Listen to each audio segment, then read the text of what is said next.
انسان یہ مایوس ہوتا کیوں ہے؟ تاکہ آپ ان اسباب سے بچ سکیں۔ جتنا کوئی اللہ کی رحمت کا جاہل ہوگا اتنا نا امید ہوگا، اس کو پتہ ہی نہیں اللہ کی رحمت کتنی بڑی ہے۔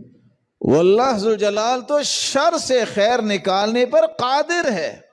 یہ مستحیل کا لفظ میری اور آپ کی ڈکشنری میں ہے کہ یہ نہیں ہو سکتا، یہ نہیں ہو سکتا۔ میرے مالک کے سامنے کوئی چیز مستحیل اور محال ہے ہی کوئی نہیں۔ جتنا بڑا جاہل ہوگا انسان اتنا بڑا نا امید ہوگا۔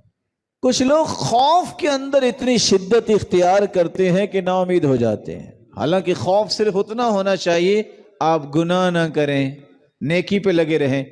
یہ جو خوف ہے پتہ نہیں بنے گا کیا، مجھے لگتا ہے کچھ ہونے والا ہے، کچھ ہو نہ جائے، یہ ان لوگ بیماروں کی نشانی ہے، وہم کے مریض، اللہ کی رحمت سے نا امید۔ کیا ہونے والا ہے؟ تم پہ وحی آئی ہے؟ تم غیب جانتے ہو؟ تمہارے پر فرشتہ آیا ہے؟ کس نے کہا ہونے والا ہے؟ اپنے نفس کی بات مانتے ہیں کیا؟ اس قدر خوف کو اپنے اوپر لاگو کر لینا۔ امام ابن تیمیہ اس لیے کہا کرتے تھے فاتقوا اللہ ما استطعتم، جتنی طاقت ہے اتنا ہی تقوی اختیار کرو۔ یہ کانپتے رہنا یہ تقوی نہیں ہے۔ تقوی سے مراد یہ ہے کہ گناہ کے قریب نہ جاؤ، تقوی سے مراد یہ ہے کہ عبادت میں دل لگاؤ، تقوی سے مراد یہ نہیں ہے کہ کانپتے کانپتے کھانا بھی چھوڑ دو، پینا بھی چھوڑ دو، لوگوں کو ملنا بھی چھوڑ دو، کچھ ہو نہ جائے، پتہ نہیں کیا ہو رہا ہے مجھے پتہ۔ جب پتہ نہیں کیا ہو رہا ہے تو پھر ہم کیا کہیں کیا ہو رہا ہے؟ آپ کو بھی پتہ نہیں کیا ہو رہا ہے۔ اس قدر جاہلانہ جملے ہیں کہ بسا اوقات انسان جب اس طرف چلا جاتا ہے تو پریشان ہوتا ہے۔ اللہ جو بیمار ہیں انہیں صحت عطا فرما دے۔ مایوسی کا ایک تیسرا سبب بھی ہے، کچھ لوگوں کی گفتگو، کچھ لوگوں کے نظریات، کچھ لوگوں کی سوچ انتہا درجے کی انطوائی سوچ ہوتی ہے۔ سوچ کے اعتبار سے انسان کی تین شکلیں ہیں، غور کیجئے گا بیٹا، یہ آپ کی زندگی میں کام آنے والی بات۔ کچھ لوگ آپ کو ایسے ملیں گے دنیا جہان کا خسارہ ہو جائے وہ کیا کہیں گے؟ پھر کیا ہوا، میرا رب اور دے دے گا۔ کچھ لوگ آپ کو ملیں گے نقصان نہیں بھی ہوا ہوگا، ہو بھی کیا ہے، کہیں گے چلو اللہ خیر کرے گا، تھوڑا سا کم درجہ ہے۔ اور تیسری سوچ انطوائی سوچ ہے، سب سے اخبث سوچ انسان کی ہے۔ جب بھی بیٹھو اس نے مایوس ہی کرنا ہے۔ وہ کیا کر رہے ہو آج کل؟ پڑھ رہے ہو؟ پھر کیا کرو گے؟ تو نے بھوکے ہی مر جانا ہے۔ دیکھنا تم نے یاد رکھنا، وہ اگلے 5 منٹ کے بعد مرتد ہونے کے لیے بھی تیار ہو جاتا ہے۔ یہ ہیں شیاطین فی صورت الانس، انسانوں کی شکل میں یہ شیاطین ہیں جو اللہ ذوالجلال کی رحمت سے نا امید کرنے والے ہیں۔ یہ انطوائی سوچ جو ہے یہ آپ کو کثرت سے ملے گی۔ 100 صفحے بنی ہوئی ہیں، آپ اس صف میں ایک ایک بندے کے پاس بیٹھے ہیں، آپ کو کوئی خوش نصیب ہی ہوگا جو تسلی دے گا۔ کچھ نہیں ہوتا یار، اور کچھ بھی نہیں ہوگا، میرا رب میرے ساتھ ہے، پریشانی کون سی۔ اس طرح کے شیاطین سے آپ کو بچنا چاہیے۔ جس بندے کے بارے میں آپ کو پتہ چل جائے کہ یہ اللہ سے نا امید کرتا ہے، کبھی اس کے ساتھ بیٹھنا پسند نہ کرے، یہ آپ کو اللہ سے دور کرنے والا ہے۔ مایوسی کا ایک سبب یہ بھی ہے، کبھی بھی اسباب سے دل نہ لگائیں۔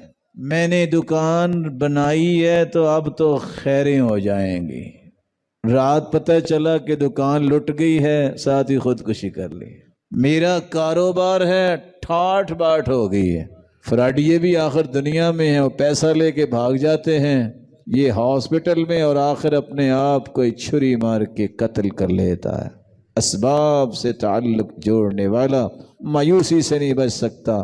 مسبب الاسباب سے تعلق جوڑیے۔ دکان ہے، میرے رب کا جب تک فیصلہ نہیں ہوگا اس سے نفع نہیں آئے گا۔ نوکری ہے، جب تک میرے رب نے مجھے صحت دی اس کا فیصلہ ہوگا تو میں نوکری نبھا سکوں گا، وگرنہ کچھ نہیں ہوگا۔ اسباب سے تعلق نہ جوڑیے بلکہ مسبب الاسباب سے اپنا یقین بڑھائیے۔ مایوسی بسا اوقات اس وجہ سے بھی ہوتی ہے، متشدد لوگ، تشدد اختیار کرنے والے، وہ نیکی ہی کیوں نہ ہو، وہ کسی بھی صورت میں تشدد ہے، یہ لوگ ہمیشہ مایوس ہوتے ہیں۔ اس لیے اللہ کے رسول نے فرمایا تھا لن یشاد الدین الا غلبہ، جو دین میں سختی کرتا ہے نا ہمیشہ ہار جاتا ہے۔ کتنے لوگ کسی ایسی بات پہ، بناوٹی بات پہ اتنی شدت اختیار کر لیتے ہیں اور آخر وہ کام نہیں ہوتا، مایوس ہو جاتے ہیں۔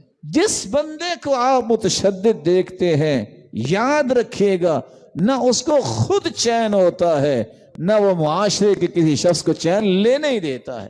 یہی تشدد ہے جو تکفیری فرقے میں آیا، یہ بھی کافر، یہ بھی کافر، نعوذ باللہ یہ بھی کافر، جو کفر کے فتوے بانٹتے ہیں۔ یہ تشدد کی کیفیت قتل و غارت اور دنیا جہان کا خون بہانے کے لیے تیار ہو جاتی ہیں، یہ اس تشدد کی نشانی۔ مایوسی کا ایک سبب یہ بھی ہے، جب انسان جلد باز ہوتا ہے، برداشت نہیں ہوتی، صبر نہیں اپنے اندر، یہ اللہ کی رحمت سے مایوس ہو جاتا ہے۔ حدیث میں آتا ہے اللہ بندے کی دعا قبول کرتے رہتے ہیں جب تک وہ جلد بازی نہ کرے۔ اللہ کی رسول جلد بازی، اس سے کیا مراد ہے کہ ایک بندہ دعا کرتا ہے، دعا کرتے کرتے سوچتا ہے لو قبول تو ہو ہی نہیں، میں کرتا ہی نہیں، مایوس ہو جاتا۔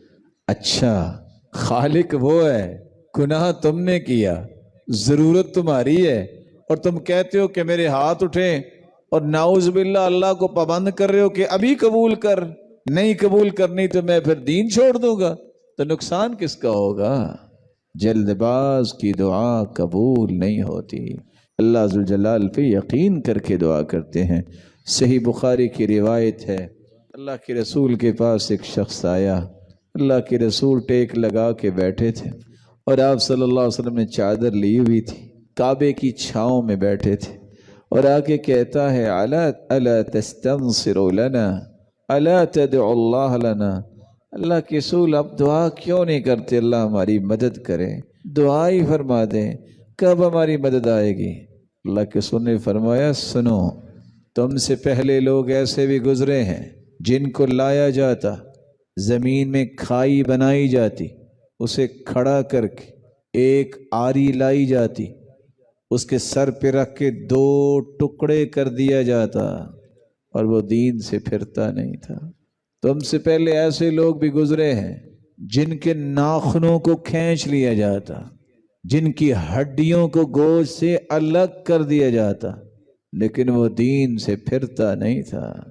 تو معمولی سی بات پہ پریشان ہو رہے ہیں، یہ صبر نہ کرنا، ٹالریٹ نہ کرنا، برداشت نہ کرنا، اس سے بھی انسان مایوس ہو جاتا ہے۔